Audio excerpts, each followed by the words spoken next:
Sounding the alarm after Biden's debate performance last night. Let's check in with Brian Schwartz, political finance reporter for CNBC.com, talk about what's at stake. Brian, I can only imagine where your reporting has led you the last 12 hours. Well, that's right. I mean, since 9 o'clock last night, really just after the debate started, I've been getting calls from donors and fundraisers within the Democratic Party about the concerns they have with President Joe Biden's debate performance. And here's what we're learning today.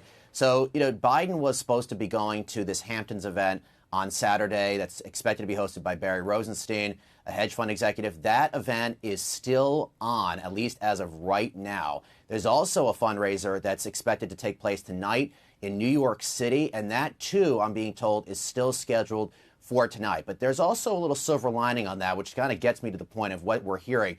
There are some donors I'm hearing who are going to the Hamptons event just to see for themselves how Biden is doing post this debate. And that is really notable because they're thinking about next steps. The other things I'm hearing going forward is that there is discussions now about going to congressional leadership to talk about the debate performance and where things stand and how things are going to be handled at the top of the ticket for the Democratic Party as we head into the convention in August.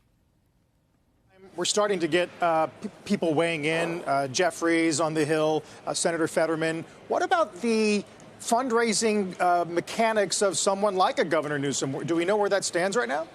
Well, any name that's been pushed out there, like Governor Newsom, Gretchen Whitmer, we're hearing people also like Commerce Secretary Gina Raimondo, his name's being floated out there. These are people who are very close to the business community. We all know this, and they do very well raising money. They've done well as governors raising money. So, these are all people who are very plugged in, who've never had a problem raising a boatload of cash. So again, if that ever got to the point where they had to, I guess, step in for Biden down the road potentially, which is pretty far-fetched, but if they did, I think they'd be okay raising a lot of money. Any of those people.